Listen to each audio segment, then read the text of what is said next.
Over to you, Ola. All right, thank you, Yomi, and again, thank you for inviting me to this platform. So what I do at a very high level, I'm in the legal industry and I'm also in the charity industry, and I think both of them are quite intertwined. So I'm a trainee lawyer. I work at a firm called White and Case. So they are headquartered in New York originally, but now they have offices all over the world. I think their second biggest office is in London. They also have offices like in the Middle East, Germany. They have two offices in Africa. So they're based in South Africa and Egypt, and in Eastern Europe as well. So it's quite a global law firm. So I joined 2 years ago as a trainee solicitor, and I'm due to qualify next month, basically in August, as a fully fledged solicitor. So I'm really looking forward to that. Outside of that, in terms of what I do outside of law, I am also a social entrepreneur. I'm the co-founder of the Widening Access Network, which is a youth-focused social enterprise. Where we're basically committed to raising the aspirations of young people from diverse and underprivileged backgrounds, and how we do that is by putting them in front of people who look like them, who've achieved success, right? So we organize assembly presentations, personal development workshops, career workshops, and mentorship sessions. We've recently kickstarted like a work experience program where we connect some of the most talented, diverse young people with some really kind of elite companies, as well as some small and medium-sized enterprises that are Black owned, right? So we're really focused on helping Black people access the corporate world, and also helping well, not Black people, just not just Black people, but people from diverse and underprivileged backgrounds access these elite professions, and also those who have their own businesses and who want to give back. We want to create a platform whereby people can actually kind of make a contribution. So our with W.A.N, the Widening Access Network, our kind of founding principle is do well and do good. Like that's what we tell everyone, that's all of our marketing material. Whenever anyone wants to join us to kind of volunteer for us, we tell them that this is what we're about. I think it just captures, what W.A.N is about. We are trying to create a network of people who are committed to improving themselves professionally and personally. Whether that be their soft skills, whether that be learning about investments, finance, property, uh, whether it be giving them access to mentorship, giving them access to work experience. We really want people to elevate themselves to the fullest extent possible, regardless of what that looks like. So it doesn't have to be law. It could be you want to be a sports person, you want to be an accountant, you want to run your own business. We just try and create a structure whereby people can really go out there and achieve their dreams. So that's the do well part. But we think, I think to like anyone who's achieved a degree of success, you realize that success in itself is not always necessarily enough. It's not necessarily satisfying in and of itself. I think like very often you'll find that fulfillment in life comes from giving back, comes from making an impact. You can have a very successful career, make your millions, travel the world, be that guy, but at the end of the day, what really counts, on your deathbed is who did you impact? Who did you touch? That's why, if you look at a lot of successful people, ultra successful people, they usually go through different stages. Initially, they go through the building stage, where that's when they're basically setting the foundations for who they're going to become. Where they invest in themselves, they make their money, they build their company, they build a team, they like enrich themselves. But very, very often you see that billionaires, after a certain age, their focus just changes. Now a lot of them are getting like going into like philanthropy, giving back, having charities. Look at Bill Gates, Warren Buffett. Bill Gates, he started a fund, I think nearly 10 years ago, the Bill and Melinda Gates Foundation. And a large percentage of the world's billionaires have actually contributed and promised to give a substantial amount of their wealth to this fund. So it just goes to show that I think after a certain point, people generally want to start to do good, and what W.A.N tries to do is we try and facilitate that, but except you don't have to be a billionaire. You can, to like anyone who's on their journey, even if for you doing well is being a great single mother, or you having your own small business, or you getting into university and smashing it, right? It doesn't matter what it is. People want to do well, but you also want to do good, and we just provide them with an opportunity to do that. And in terms of how we do that, as I said before, we like arrange for people to go back to their old schools. For instance, so that's how we started. Like myself and my co-founder, we literally said, you know what, looking back to our past, yeah, in terms of like how I got into law in the first place, for instance, just to take it a step back and tell you a little bit more about like my background, so you guys really understand in terms of how I got into law in the first place. So I didn't go to an elite university, like an elite state school. I grew up in ends effectively. Like I grew up in Barking and Dagenham. I went to one of the worst schools in Barking and Dagenham. It was so bad that like when like students from other boroughs got like excluded, the like only other place that would take them will be my school. So literally every day there'll be fights. The like average GCSE grades was like, I think it was like maybe 20 or 30% of people got like 5A to C. So it was a very average or below average, or if not terrible school.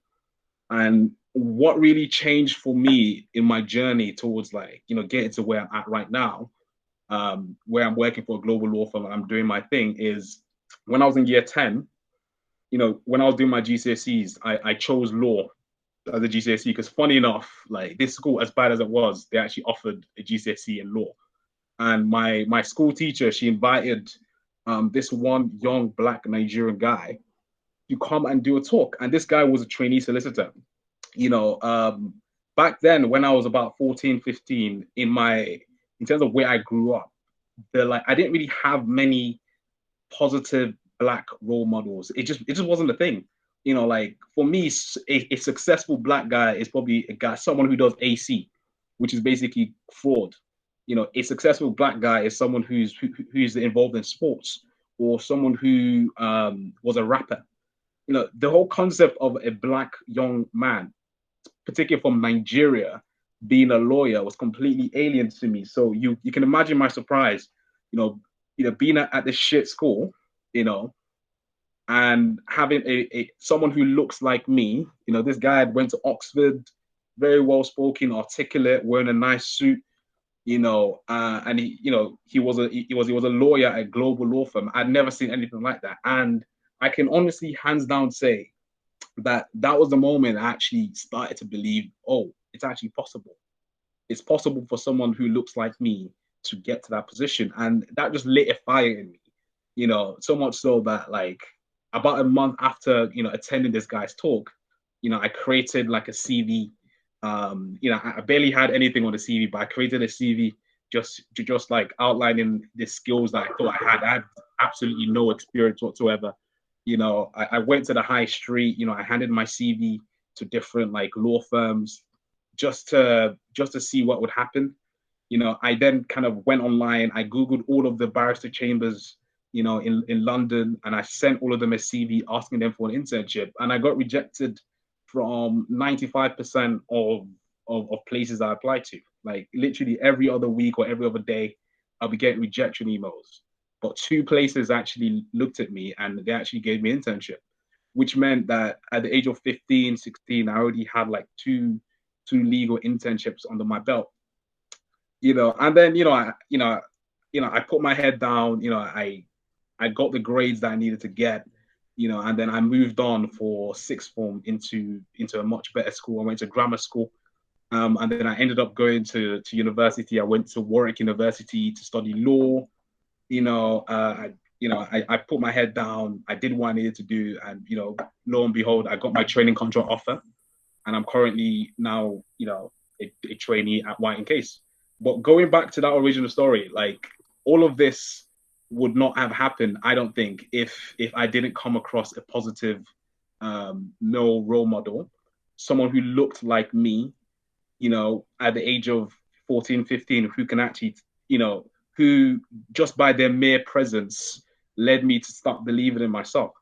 So what the Widening Access Network really tries to do is we try to create as many of those moments as possible, right? So how we started, like myself and my co-founder, his name is Kwasi Yoboa. He's a Nigerian guy, no, he's a Ghanaian guy, and we literally just because we both had similar experiences where like someone who looked like us came to our school when we're young and gave a talk, and we were just like, rah, like that could be us.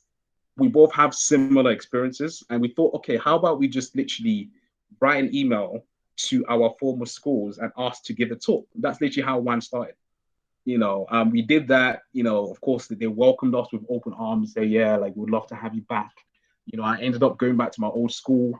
I would say like 40-50% of the audience were like young black males, mainly from Nigerian. They were really, really pleased and happy to see a brother, actually kind of being out there, a brother who's actually done something with his life, and who's out there talking to them and showing them that they can do it. And for me, I could see the look on their faces. I could see the impact I had because, if you're like a young black male, you're going to like a really, really, you grew up in a deprived neighborhood, you're going to a shit school. Everyone in your life, most people around you has probably just be telling you that you're not worth shit all your life.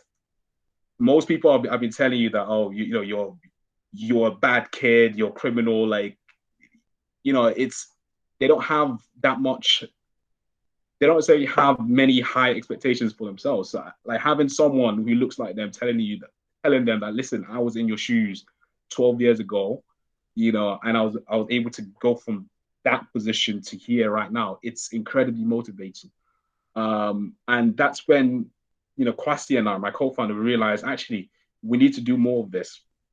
We did about, I think between 2018, 2019, we did at least 15 talks. We had in schools, in some of the most deprived schools across London. It was just us. Like sometimes I would struggle to find time off work, so I would just take annual leave. I'll take half a day to just go to the schools, do the workshops, because I really just believe that this is important, and people need to be inspired because you never know whose life you can change. So between 2018, when we started, in 2019, we did about 15 talks on our own, and we could see the impact of it. But then I started to realize actually that like this WAN, the Widening Access Network, can't just be about us. It can't just be about me telling my story, because it's not every kid who's black. It's not every underprivileged kid that's black and Nigerian. It's not every underprivileged kid who wants to be a lawyer. So how do we deal with that? How do we expand the market a little bit? So we had to kind of let go a little bit and start kind of getting other people to do the same thing. Other people from different backgrounds, people who do, I don't know, accounting, people who are in sports, people who are in banking, people who are in acting. We realize we have to spread the net a little bit more and step back and allow other people and create a platform whereby we allow other people to give back. Right. So that's when the idea of the Widening Access Network came about. It wasn't just Ola and Kwasi going to schools and doing talk. Nah, it was creating a network of people who, as have achieved a degree of success in their lives and who just want to give back. And that's basically the bread and butter of what we do, and that is WAN in a nutshell. Of course, now from 2018, where it was just me and Kwasi, we've now expanded to a team of over 12 people. We have like a core team of five people who are the leadership of it, and about 8 or 9 volunteers, who are all students between 18 to 20. And we are basically mentoring these volunteers to be leaders, in return for them basically just giving back and helping us because we're all busy professionals. So the core leadership team, we're all busy professionals. Right now, I'm on my lunch break. You know, if I wasn't on my lunch break, I probably wouldn't be able to do this webinar. So we need people who have a lot more free time who can actually help us on the day-to-day grind of building the network. And yeah, so that's basically where we're at right now. Um, and in terms of how it's structured right now, we're divided into different. In terms of the teams within W.A.N, is divided into the outreach team, who basically reach out to schools, reach out to youth organizations, and kind of like reach out to the different people in the community with the intention of basically arranging talks and webinars. We have people who are in our partnerships and university liaisons team, and what they do is they basically look out and reach out and build relationships with other organizations that have a similar vision to us. Because how I see W.A.N, my social enterprise, how I see W.A.N is we're just about the mission. It's not about the brand. So if we can find other organizations who have a similar vision to us, we will be happy to expend our resources with helping them make more of an impact, right? So therefore, partnering up with different organizations and speaking, on different people's platforms, that's actually very important and a big part of what we do, which is why, in the past, I've spoken at several other people's, social enterprises, different events, conferences. This is why I'm currently here right now on the Be Brave Network, because I really respect what Yomi and Crystal are doing here. And I just want to show some support and add value, so that's very important. So we have the partnerships team. We also have a social media team as well, who kind of deal with the marketing, and yeah, so that's the team that I lead within W.A.N. I'm in charge of the social media, but I'm also kind of I also try and take the leadership with a lot of like the outreach stuff and a lot of the actually kind of being the face, almost like going to events, talking, building a network. I try and take leadership on that side of things. So that's basically what W.A.N is about. Recently, we've started some two really exciting new initiatives. I think one of them is we've started a work experience program. And what the work experience program is, I think I mentioned previously, is we basically connect talented, diverse, underprivileged young people with job opportunities, both at the elite firms as well as small and medium-sized enterprises that are run by people from a minority background who want to give back. Because I realized actually, a lot of the big organizations like Goldman Sachs, the big law firms, the big accountancy firms like PwC, they have diversity programs. They have structured internship, programs for like diverse people. They have structured initiatives for diversity. However, what about the small businesses that are run by diverse people who want to give back, but they don't necessarily feel like they have the resources just yet to start like an internship program, for instance. So let's say you have one, I don't know, black guy. He has an accountancy firm, for instance. It's just him and his partner running it, and maybe two or three different employees, right? This person might be committed to diversity, but they don't have necessarily the resources or the platform to start like an internship program, but they still want to give back. We basically bridge that gap. So we connect small and medium-sized enterprises that are run by diverse people. We basically connect them directly with the talent, and allow them to actually bridge that gap and allow them the opportunity to do good and to contribute to their community. So that's something I've kicked off already. We already have several businesses, small businesses that are interested in partnering up with us for our work experience. And we're obviously seeking to build it more and more and more, as the years go by. And I have no doubt that we will be able to do this. The more people we speak to and the more people we tell about how important it is, um, you know, for young people to get, experience at early age. Because looking back at my life, that definitely helped me. massively. Like when I was getting to university, for instance, I wanted to study law. I actually narrowly missed like the like grade requirement to get into law at work. You know, instead of three A's, I got AAB. You know, but the people who read my personal statement, they said, okay, like from your experience, you know, although you narrowly missed the grades, from your experience, from your passion, you know, from your hunger, we still gave it to you anyway. So things like that can really make the difference, um, in young people's lives. So I would obviously encourage, I'll take this opportunity to encourage anyone listening to this. If you have like a small, medium-sized enterprise, you've got your own side hustle, and you think you have the capacity to mentor a young person or to provide them with a work experience. It could even be digital. It could be a virtual work experience opportunity. If you think you've got the capacity to do that, definitely get in touch with me. I'll give you my details towards the end, but you can easily find us on Google, on LinkedIn, on Instagram, the Widening Access Network, and that will be quite easy. Um, aside from the aside from the work experience program, W.A.N also we've also kickstarted a campus ambassador program as well, whereby we basically arrange for young people, young leaders who are just about to start university or who are currently at university to almost create their own mini W.A.N within university, right? So we give them all of the resources they need in order to start basically being an ambassador for W.A.N at their university, whereby they basically promote people within their university to do well and do good.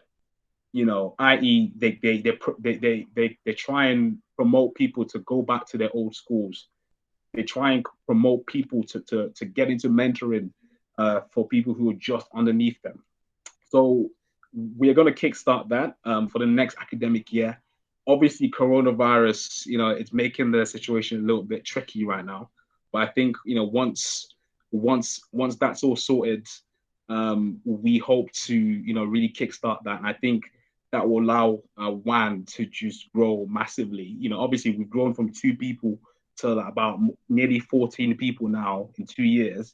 I think once we set these things in motion, I think over the next, 14, 24 months, we can grow, much, much more. And that's exactly what I want to do.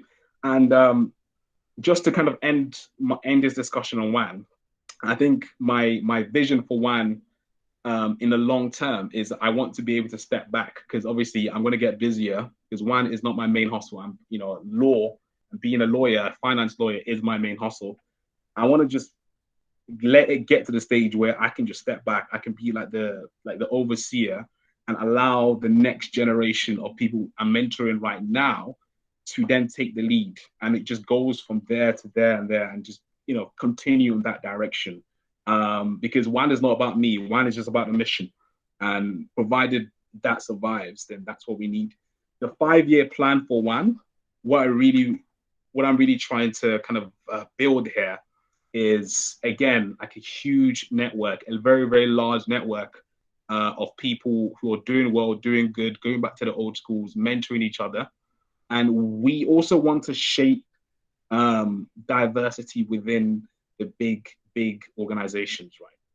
And what I mean by that is if you look at a lot of the big kind of companies like the Goldman Sachs, your PwCs, your Freshfields, your A&Os, your big corporate law firms, your big corporates, if you look at them, a lot of them have diversity programs.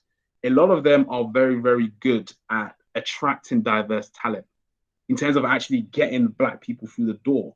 But then if you actually look very, very carefully at the statistics, after about 4 or 5 years, for one reason or the other, they start losing them.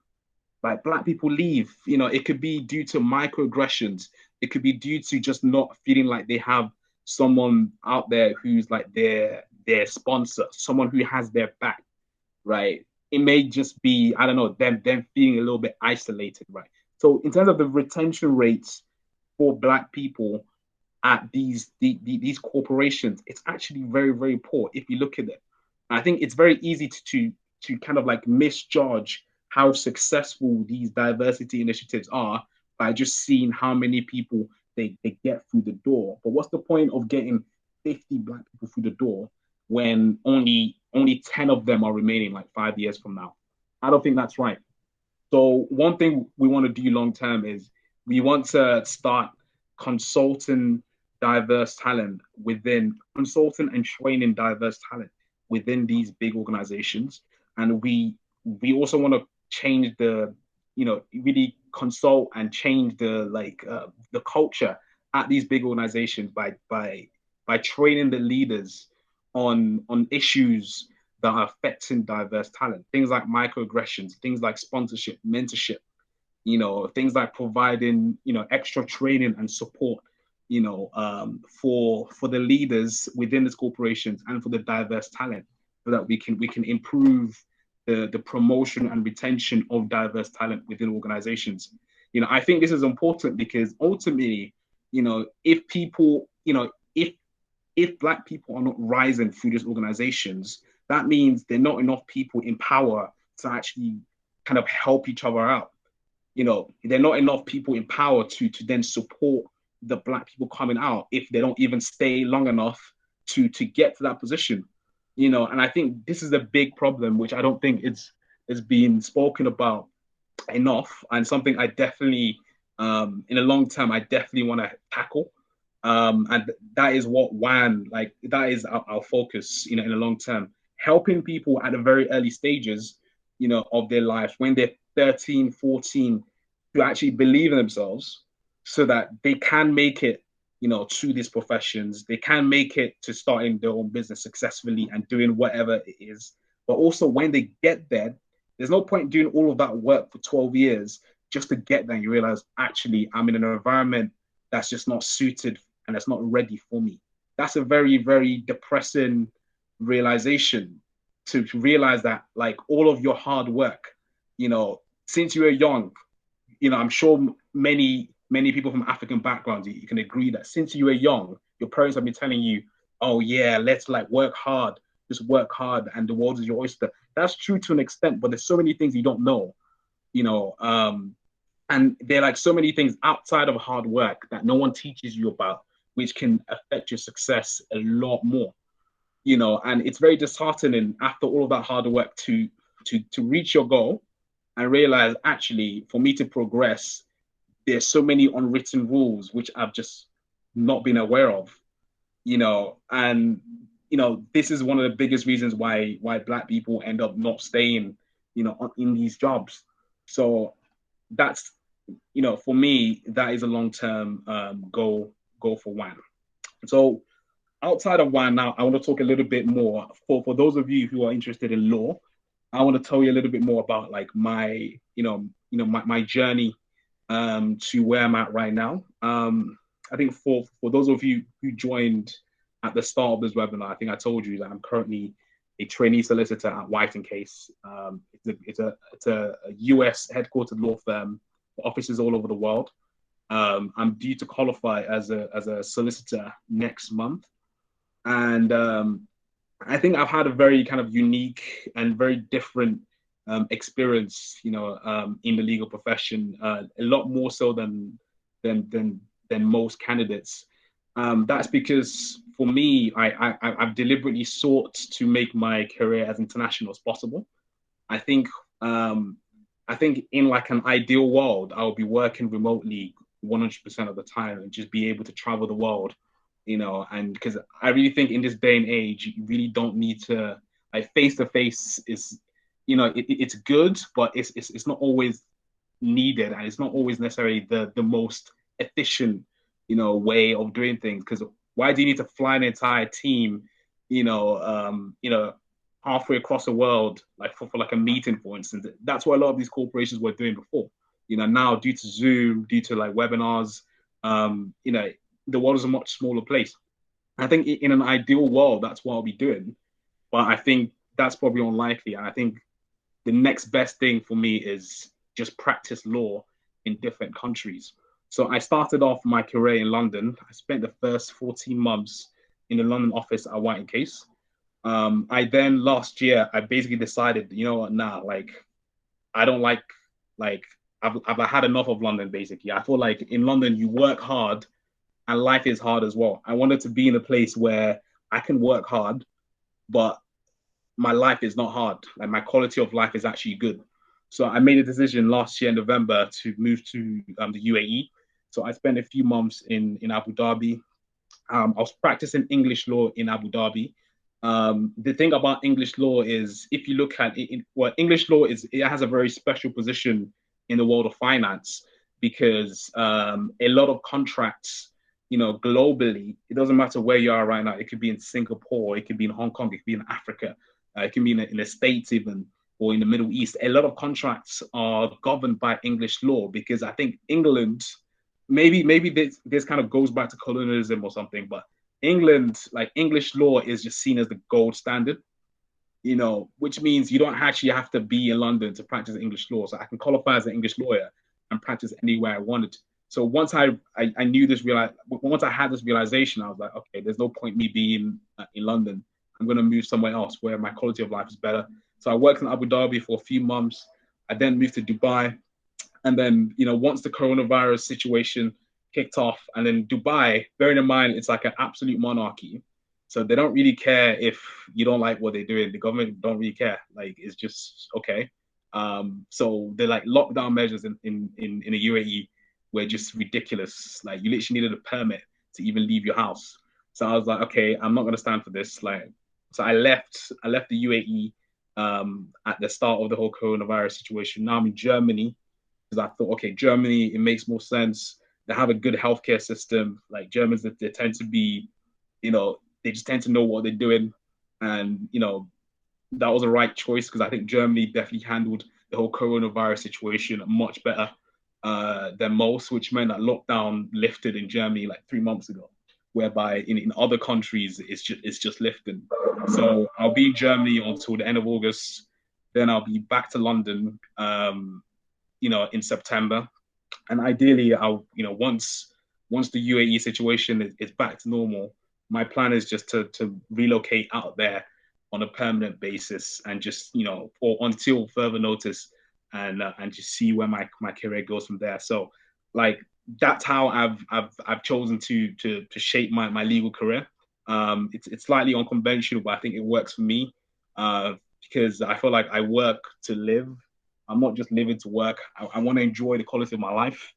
I think it's nice to work hard, but like how you live when you're not working is important. And I just didn't feel like London was the for me was the best because in terms of like the commuting, the price, the weather, it just like it just wasn't working for me.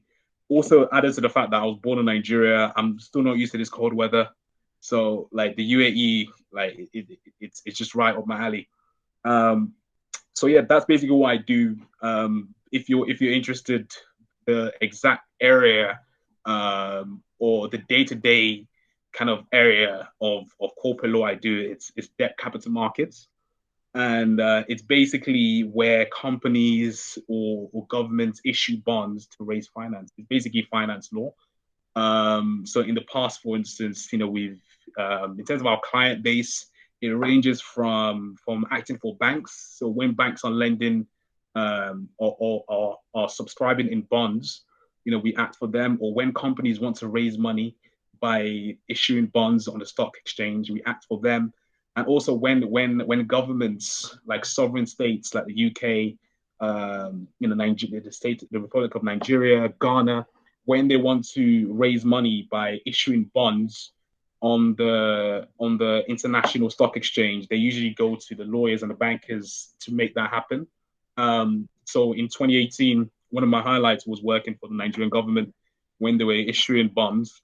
And just to give you a bit of context, when you like hear of in the news that that the UK is 10 trillion in debt, or the USA has 5 trillion in debt. What it means is that they basically issued 5 trillion of bonds, which are sold on the global markets for investors, which are usually like big banks or like pension funds or insurance funds who then buy it with the intention of raising money. So that's kind of how it works. And that's weirdly enough how a lot of these countries fund themselves, like i.e. through just issuing bonds. A lot of countries are heavily indebted, which is not good for the long term. I don't know, like financial viability of these countries, but obviously it means that the bankers and lawyers you know, they're getting fed. You know, so that's basically how it works. I find it interesting. If you have any questions about that, please do let me know. And I think that's basically it. So let me know if you've got questions. Nice. Thank you. What have I got this? Can you guys hear me clearly? Can you hear me clearly? Okay, cool. Right, so I think before I ask any questions, I'll open up the floor to anyone else who may have a question to ask, especially anyone who's looking to become a lawyer or currently working in law. I'll give you a few seconds. Anyone? I have a question for you. Yes. For the mentoring, how much time commitments does it require? So how we've structured it is organic but action focused. So we were thinking anything from 15 to 30 minutes a month. You just literally arrange a phone call with your mentee. But it's organic in the sense that we don't prescribe how you wish to develop that relationship with them. But we want to keep action focused in the sense that we want you to set goals with them, and over the course of the mentorship, you basically keep them accountable. Just so it's not just you chatting to someone that's a bit more junior than you and nothing really comes out of it. We actually want you to help them grow. I think in doing that as well, you actually learn a lot more about yourself and the things that you could be doing and areas that you need to kind of hold yourself accountable. So I think you really benefit from it, and it's very satisfying feeling mentoring people. So that's basically how it works. 15 to 30 minutes. If you want more, do more. If less, do less. But just be a stand for the young people. That's what it's all about. Nice.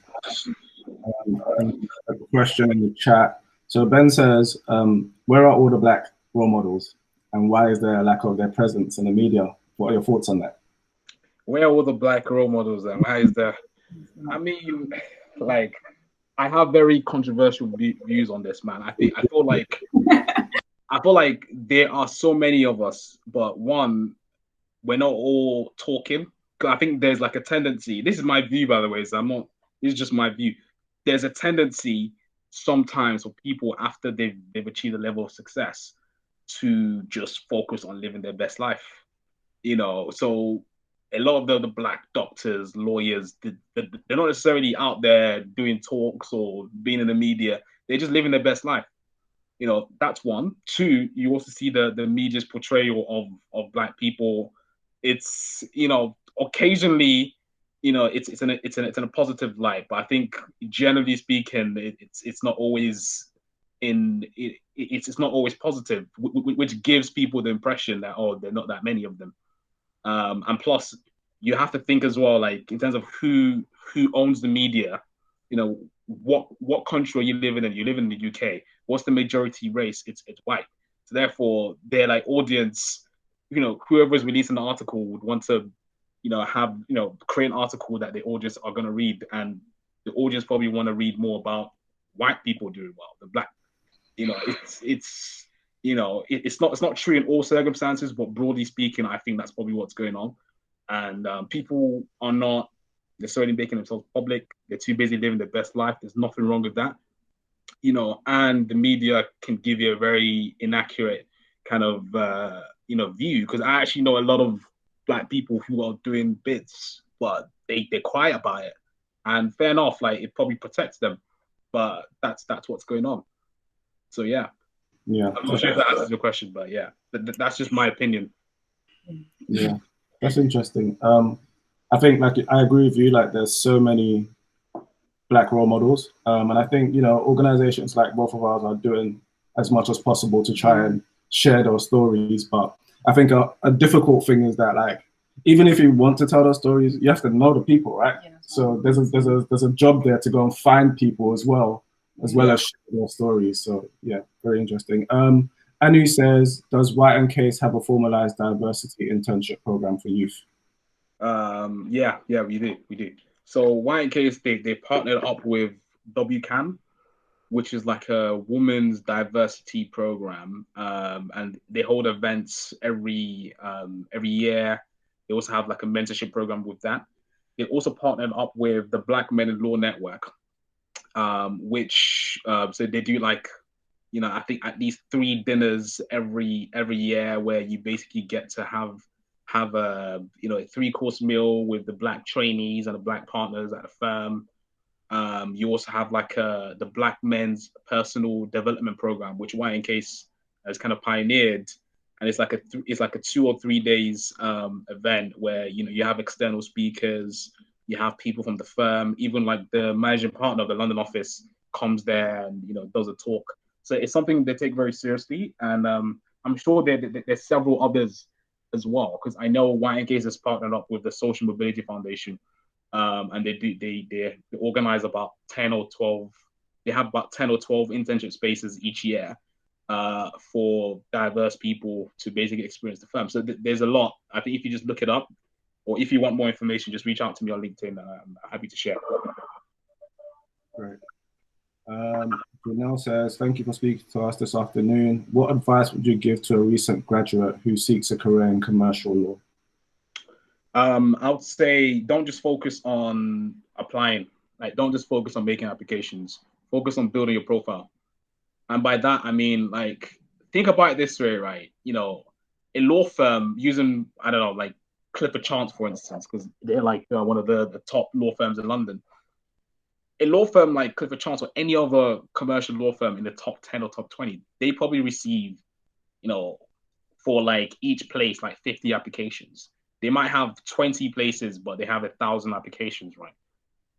How do they filter through all of these? They basically have like a mental checklist of different competencies that they are just screening out. For things like your motivation to study law, your motivation to work at that firm, your written communication skills, your like commercial awareness, your leadership, your personal impact, your like ability to work in a team.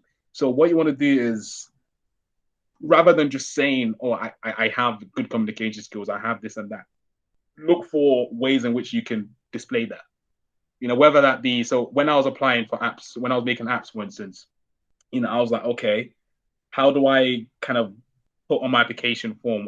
How do I back up that I've got good communication skills on my application form? I did talks and I wrote articles, about commercial law and like, what was going on in the news. Because it then allowed me to put on my application form, oh, I've done this and that's improved my communication skills. And the recruiter is just like, tick, that's literally how it works. Like, just literally think, how do I display the competencies on my application form? And how do I kind of link that to stuff I've done? If I've not done that already, what can I do to build my profile? To have that mindset, because I truly believe that if you have a strong profile, you can make 3 applications, you get 3 interviews and 3 offers. But if your profile is weak, you can make 50 applications and no one's going to look at you. No one's even going to interview you. So like, your biggest priority is build your profile. The ways people do that, let's say you didn't go to Russell Group University. I've seen a lot of people do a master's and do very well with that. If that's not an option, just find other ways in which you can build your profile, get more experience, be the person who has a very broad range of experience, write articles, and just find unique ways to make yourself a more attractive candidate. I'll say that's my biggest advice, and it's not easy, but I personally think that's the best approach. Thanks for that. Another question comes from Illy. She says, I'm a chartered accountant and run my own small firm. What is the best way I can contribute to W.A.N? Okay, I would ask you to please get in touch with me on LinkedIn, Ola Sanni, and we can have a conversation, because I think, from looking at your profile, I think it looks like you are the type of person that we would typically want to work with for our work experience program. Someone with a small, medium-sized business and you want to give back. So yeah, like we can definitely have a conversation. there are obviously discussions to be had about the housekeeping arrangements, like insurance, and all of that. But you know, we have already thought about this, and we'll talk you through everything you need. It's nothing too extensive, but yeah. So I'm happy to have a conversation with you. And then we have another question from Nolly that says, this may/may not apply. How do you balance black tax? And maybe she might want to, or he might want to explain what they mean by black tax. But it says, being so young and so successful, how do you think we as young professionals trying to sort our lives out and navigate the issue? Nolly, do you want to explain what you mean by black tax? Yeah, can you all hear me? Yeah.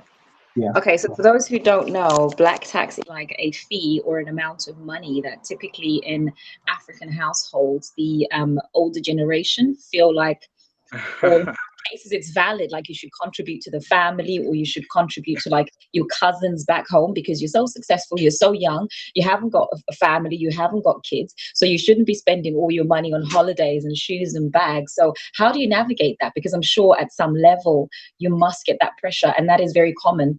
And that's something we always talk about. Our success is what we do, but that's something that people aren't necessarily transparent. How do you balance black tax? Because it affects a lot of young black people. Okay, now it makes sense. It makes a lot of sense. Yeah, does anyone else understand the term? Sorry, because I'm Zimbabwean and it's a very common term in the Southern African community, so I assumed everybody else understands what black tax is. I know, yes, I understand. I know what it is. I know what it is. I know it's black tax. Yeah. But I'll let you answer the question and then I'll add some comments. Like, okay, I'll be very honest with you. One, you want to keep how much you earn quiet. Like, no one should know like how much you earn. And personally, in terms of how I handle it, like, I'm not saying I'm an angel, but I'm just selfish as hell when it comes to my money. And I just make it very clear that, you know, I don't, like, as a policy, I just don't borrow money. And if I do borrow money, I see it as just me giving it away. Like, if I'm feeling particularly generous, I give it away. In terms of how I sort out my finances, in the instances that I choose to be generous, like, I basically typically kind of allocate 10% of my monthly income into so I've got Monzo. I've got like a little bucket on Monzo, which I just say is for giving. So for that 10%, I spend on anything from tithes to a few charities that I support. And if people ask me for money, I know that this is literally money that I've allocated just for giving away. If someone asks me for money that goes above it, it's either going to be a loan, like a strict loan, which I will enforce because I'm a lawyer, you know, or it's, you know, I'll just tell them no, that I don't have enough budgeted for this. So that's my approach. Of course, you know, when it's my mom, for instance, you know, it's hard to be as ruthless, you know, but if it's just some distant cousin, then I'm sorry, like, I'm not your father. So that's my approach. Yeah, so just to add to that, yeah, so we're basically the same. We put aside 10% every month as well to do the same thing. So it's our giving pot. It either goes to a church sometimes, or it goes to a family, or it could go to a homeless person on the street, anything that comes under that kind of giving umbrella. Yeah. And the same with Ola. When it comes to my family, sorry, I'm not going to be as ruthless. I'm quite soft, to be honest. Like, and I think my mom knows that, and she takes advantage of it, but it's okay because she gave me life, you know, so it's cool. But yeah, you won't find me like transferring money to one cousin I haven't seen in like 10 years. That's just not going to happen.